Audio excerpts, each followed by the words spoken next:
My name is Sister Epi. For those of you who are listening for the first time, and we have a contemplative prayer time every 2:30 up to 4:30 in the afternoon. So at this time, we still have a little bit of time, and so I'm going to share with you the power of silence. Contemplative prayer is a very powerful prayer. Last time, I shared with you the power of the pause, to pause for a while. Then we shared with you the power of rest, to know how to rest the mind and to know how to rest the body. And last week, if you were with us, siguro hindi nga natapos kasi nag-lockdown yung aming internet, no, last week. Hindi nyo narinig yung sharing ko tungkol sa the power of experience. And so today, in the acronym presence, P, pause, R, rest, E, experience. S ngayon is silence, the power of silence. You know, there was married couple who was always quarreling in the past. Every time na mag-quarrel sila ng misis niya, sinasabihan niya yung misis niya, tama na, wag na magdaldal. Pero daldal pa rin, yak-yak pa rin. And so, sabi niya, siguro, ito ang gagawin ko. One time, nagnanag na naman si misis. Sabi ng mister, darling, may magic water ako dito. Alam mo kung anong gagawin mo? Inumin mo to. Pero huwag mo lunukin, ha? Inumin mo lang. And then, ang magic nandyan, pag nandyan siya sa loob ng, mouth mo, no? So you just drink it. And so the wife naman said, ano naman yung magic na yan? And so the wife got it. And true enough, hindi niya linunok, no? Sabi, ayan, very good. Huwag mong lunukin, huwag lang, ganun lang. And so, of course, the wife realized that kung may water pala sa, sa loob, hindi pala siya maka. And so the husband said, yan ang dapat gagawin. Pero yun, ang napaka-importante doon ay, during the time na nandoon ang tubig, ang magic water sa mouth ng misis niya, there was silence. And silence is a very, very important element in prayer. This flower, ang ganda ano? Tito Nem, tingnan nyo yung flower na ito, Gawa ito ni Sister Tess, Makikita ba din sa, makikita nyo? Okay. So this flower, Joyce, can you help me? Gusto ko lang ipakita sa inyo, my dear listeners, that this flower, when it was just a little bud, when it was growing, never said, look at me, I'm beautiful. Wala. Quiet, silent. Lahat ng mga trees, they grow in silence. And all of a sudden, you simply see, they have already grown. So, thank you. So,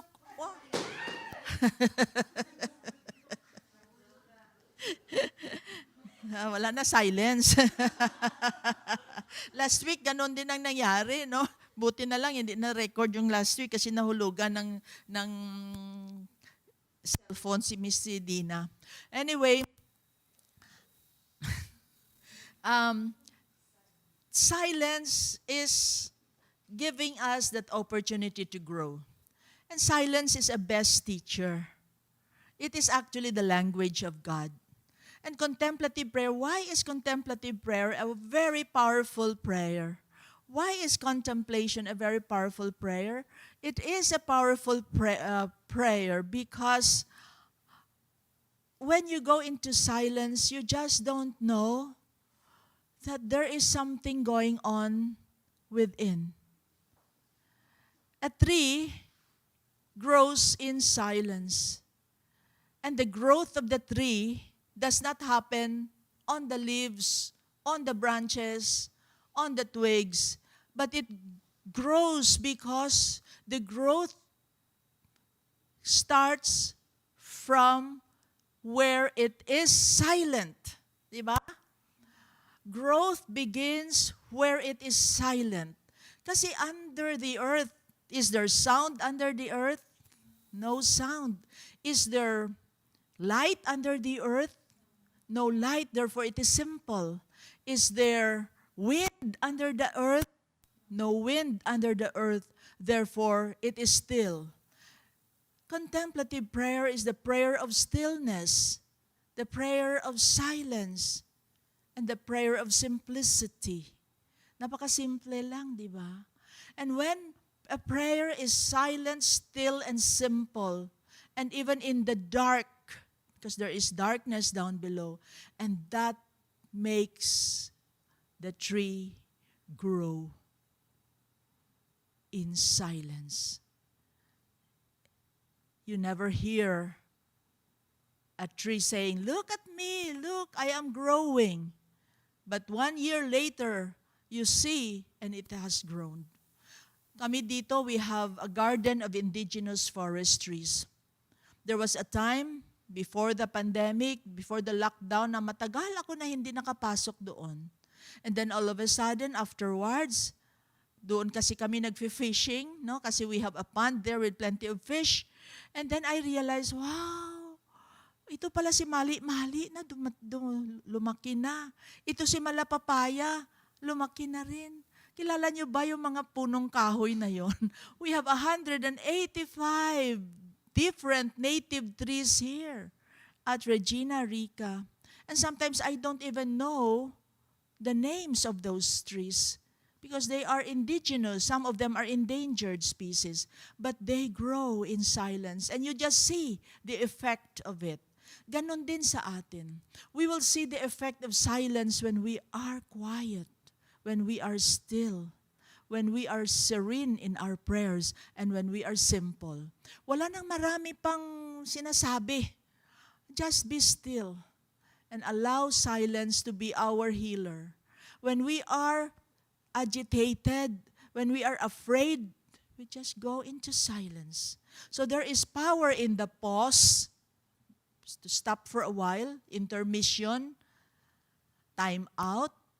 There is power in rest, in resting the mind from thinking, and so it becomes very powerful. You will have intuition. There is power in experience. When we experience God in every event, in every attitude in life, whether good or bad, acceptance is the key to being happy. Sometimes we are not happy because we tend to compare ourselves. We tend to compete. We tend to criticize all the time. We tend to complain. We tend also to convict a person. When these things are present in the person, happiness will not be experienced. Silence is the next powerful means towards happiness. Find time to be quiet. Find time to be silent. And when we are silent, when we are still, good things happen to us. The prayer of silence is a very, very powerful prayer.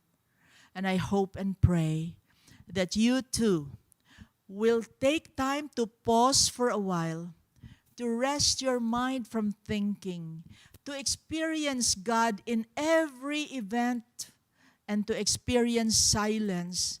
When you have done that, then you will realize something good is happening. And there will be growth in your relationship with God. When there is silence in our relationship with our God, intimacy is developed. That is why contemplative prayer is said to be an experience of intimacy with God. And intimacy with God does not happen overnight. It happens because you're doing it daily, every day, day in and day out. Slowly, there is going to develop a habit, and that habit of being silent and still and simple in our prayers. God bless you all, and may you continue to sit with us every Thursday from 2:30 to 4:30. I'd like to greet our Davao group, could you show to the sisters? We will wave our hands on them. The Davao group are watching us. Regina Rosarii, Contemplative Association of Davao, of Tagum, also of Bacolod. They are there. They're all watching. And our members of the main, they are there. The C4, they are all watching us right now. So may God bless you. See you again on Thursday, 2:30 to 4:30. God bless you all. Thank you. And be still. Be silent. Be strong. And stay safe. From Regina Rosarii, Dominican Sisters of Regina Rosarii. God bless you. Thank you for joining us in this prayer today. Thank you.